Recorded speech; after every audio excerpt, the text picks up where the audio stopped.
Yemen के Houthi विद्रोहियों ने सऊदी अरब पर एक बार फिर बड़ा हमला करते हुए आबहा इंटरनेशनल एयरपोर्ट को कई बैलिस्टिक मिसाइलों से निशाना बनाया। हमले के बाद एयरपोर्ट परिसर में आग और काले धुएं का घना गुबार उठता हुआ दिखाई दिया। सोशल मीडिया पर सामने आए कई वीडियोस में धमाकों के बाद एयरपोर्ट के आसपास धुएं और आग की लपटें नजर आ रही हैं। इस हमले ने पूरे खाड़ी क्षेत्र में सुरक्षा को लेकर नई चिंता पैदा कर दी है। हमले की जिम्मेदारी हूती विद्रोहियों ने खुद ली है। संगठन के प्रवक्ता याह्या सारी ने आधिकारिक बयान जारी कर दावा किया कि आबहा एयरपोर्ट पर कई मिसाइलें दागी गई और अभियान पूरी तरह से सफल रहा। उनके मुताबिक सभी मिसाइलों ने अपने निर्धारित लक्ष्य को सटीक तरीके से निशाना बनाया। याह्या सारी ने कहा कि कार्रवाई यमन के सना एयरपोर्ट और देश के अन्य इलाकों पर हुए हालिया हवाई हमलों के जवाब में की गई है। उन्होंने चेतावनी दी कि जब तक यमन पर हमले जारी रहेंगे तब तक हूती सऊदी अरब के सैन्य और रणनीतिक ठिकानों को निशाना बनाते रहेंगे। हूती प्रवक्ता ने अपने बयान में कहा कि उनके लड़ाके अब पहले से कहीं ज्यादा क्षमता के साथ जवाबी कार्रवाई कर रहे हैं। उनका दावा है कि सऊदी अरब के महत्वपूर्ण सैन्य और आर्थिक ठिकाने उनकी मिसाइल और ड्रोन्स की जद में हैं। उन्होंने ये भी कहा कि भविष्य में भी कई ऐसे हमले जारी रहेंगे और अगर सऊदी नेतृत्व वाले गठबंधन ने अपने अभियान नहीं रोके तो कार्रवाई और ज़्यादा तेज़ की जाएगी। आबहा इंटरनेशनल एयरपोर्ट पहले भी हूती हमलों का निशाना बन चुका है। दक्षिण पश्चिमी सऊदी अरब में स्थित यह एयरपोर्ट रणनीतिक रूप से बेहद महत्वपूर्ण माना जाता है और यमन सीमा के अपेक्षाकृत करीब होने के कारण कई बार मिसाइल और ड्रोन हमलों की जद में आ चुका है। इस बार कई मिसाइलों के एक साथ किए गए हमलों ने सुरक्षा एजेंसियों की और ज़्यादा चिंता बढ़ा दी है।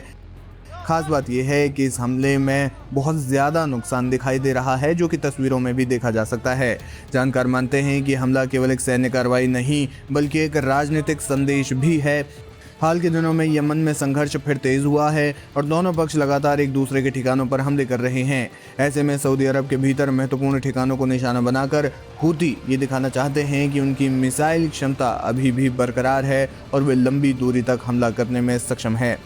मध्य पूर्व में पहले से ही ईरान, अमेरिका और उनके सहयोगियों के बीच बढ़े तनाव के दौरान ये हमला क्षेत्रीय सुरक्षा के लिए एक नई चुनौती बनकर सामने आया है। अगर आने वाले दिनों में दोनों पक्षों की जवाबी कार्रवाई का सिलसिला जारी रहता है तो इसका असर केवल यमन और सऊदी अरब तक सीमित नहीं रहेगा बल्कि पूरे खाड़ी क्षेत्र में हवाई सुरक्षा, ऊर्जा आपूर्ति और अंतर्राष्ट्रीय व्यापार पर भी पड़ सकता है। फिलहाल दुनिया की नजरें सऊदी अरब की आधिकारिक प्रतिक्रिया और संभावित जवाबी कार्रवाई पर टिकी हुई हैं।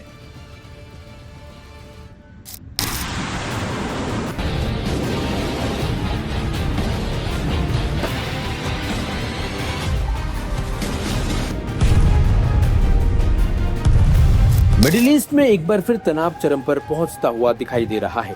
दुनिया के सबसे अहम समुद्री व्यापारिक मार्गों में शामिल हुर्मुज जलडमरू मुद्दे को लेकर अमेरिका और ईरान के बीच बयानबाजी तेज हो गई है। अमेरिकी राष्ट्रपति डोनाल्ड ट्रंप के एक ताजा बयान ने इस विवाद को और भड़का दिया है, जिसके बाद ईरान ने अमेरिका को कड़ी चेतावनी देते हुए साफ कहा कि हुर्मुज के प्रबंधन में किसी भी अमेरिकी दखल को बर्दाश्त नहीं किया जाएगा। ट्रंप का बड़ा दावा। अमेरिकी राष्ट्रपति डोनाल्ड ट्रंप ने अपने social media platform truth social पर पोस्ट करते हुए कहा कि हुर्मुज खुला है, ईरान के साथ या उसके बिना भी खुला रहेगा।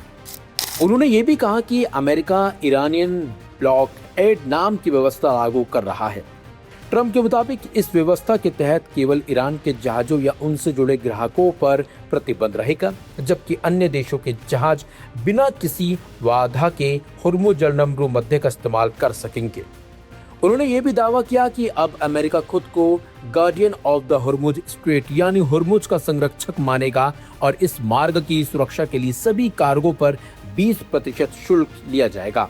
ट्रंप के मुताबिक यह व्यवस्था तत्काल प्रभाव से लागू होगी। ईरान का तीखा जवाब। ट्रंप के बयान पर ईरान ने तीखी प्रतिक्रिया दी है।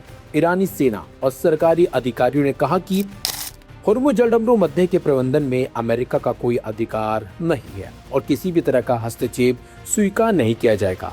अमेरिका ने इस क्षेत्र में दखल देने की कोशिश की तो उसका कड़ा जवाब दिया जाएगा। साथ ही क्षेत्र के अन्य देशों को भी चेतावनी दी गई कि अगर उन्होंने इस मुद्दे पर अमेरिका का साथ दिया तो उन्हें ईरान के खिलाफ युद्ध का हिस्सा माना जाएगा। ईरानी सेना के बयान में कहा गया है कि अमेरिकी हस्तक्षेप से क्षेत्रीय सुरक्षा और अंतर्राष्ट्रीय व्यापार दोनों को खतरा पैदा होगा।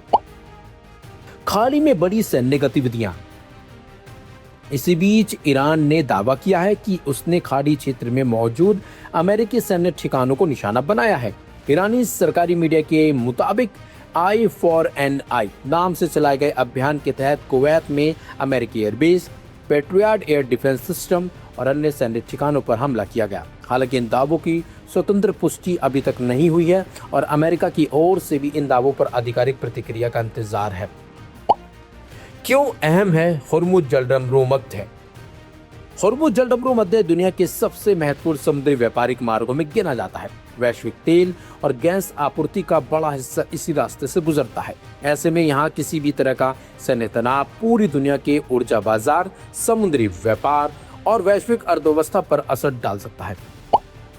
दुनिया की बड़ी चिंता। अमेरिका और ईरान के बीच बढ़ते टकराव ने एक बार फिर मिडिल ईस्ट में बड़े सैन्य संघर्ष की आशंकाओं को बढ़ा दिया है। अगर दोनों देशों के बीच यह विवाद और गहराता है तो इसका असर केवल पश्चिम एशिया तक सीमित नहीं रहेगा, बल्कि वैश्विक ऊर्जा आपूर्ति, तेल की कीमतों और अंतर्राष्ट्रीय व्यापार पर भी पड़ सकता है। फिलहाल दुनिया की नजर इस बात पर टिकी है कि दोनों देशों के बीच बढ़ती बयानबाजी कूटनीतिक समाधान की ओर बढ़ती है या फिर यह तनाव किसी बड़े सैन्य टकराव का रूप लेता है।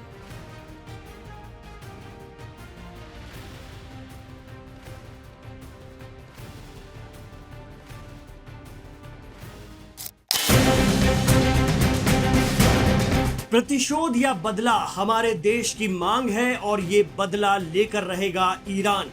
ईरान की चेतावनी को वेस्टर्न मीडिया ने भी तवज्जो दी और दिखाया भी था कि किस तरह लोग रिवेंज या बदले की मांग करते हुए बैनर और लाल झंडे लिए इमाम खामनेई के जनाजे में उमड़े थे। ईरान के supreme leader Ayatollah Mojtaba Khamenei ने भी जनता के नाम अपने पत्र में साफ कह दिया कि खून का बदला खून है और ये जनता खुद चाहती है, ऐसा उनका दावा है।